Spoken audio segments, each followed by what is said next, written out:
from Tampa Bay's #1 news station. This is Good Day Tampa Bay. On Good Day Tampa Bay this morning, arrests made in a fatal shooting. What led up to it and why 2 children were found just feet away. And drug crackdown. The fun continues today at the Sunset Music Festival, but more than a dozen people will face possession charges this morning amid increased security at Raymond James Stadium. And Midnight Rider. I got one more silver dollar. Remembering the man behind the song and so many others that were part of a soundtrack of a generation. Greg Allman has died. Good morning and welcome to Good Day Tampa Bay. It's 8 a.m. this morning. I'm Josh Cassio in for Alcides Segui.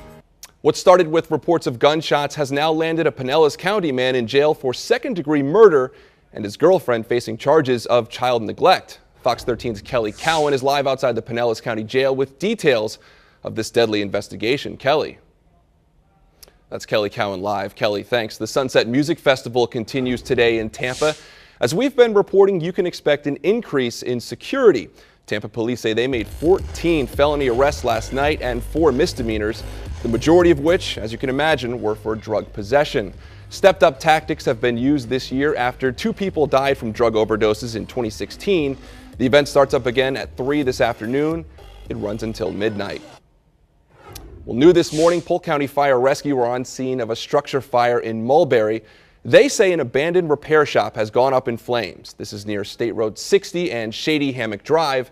Smoke is causing major visibility problems in the area. Westbound lanes on State Road 60 between Bailey and Lowell Roads have been shut down. The cause of this fire is now under investigation.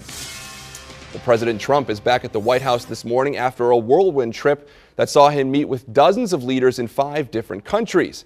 The president touched down last night in Maryland. He was greeted by a storm of political controversy. At the epicenter, a report that his son-in-law, Jared Kushner, asked the Russians about the possibility of setting up a secret communications link with the Kremlin. At a news conference on Saturday, National Security Advisor H.R. McMaster declined to talk directly about those allegations, but he does acknowledge the United States has back-channel communications with a number of countries. We're not going to comment on Jared. We're just not going to comment on him. We have back-channel communications with a number of countries. So generally speaking, about back-channel communications, what that allows you to do is to communicate in a discreet manner. Now, Reuters was the first to report that a proposed back channel was first discussed between the Russians and former National Security Advisor Mike Flynn. The Washington Post later reported that Jared Kushner had taken part in that conversation. Well, there's much more on the challenges facing the president this morning on Fox News Sunday. Homeland Security Secretary John Kelly is among the guests who will join host Chris Wallace. You can catch them at 9 a.m. right here after Good Day.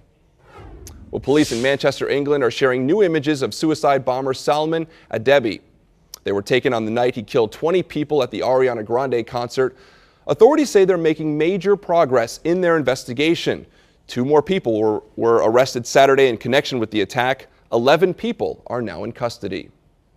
Closer to home, police protocol during hostage and terror situations like the Pulse nightclub shooting in Orlando may have to change.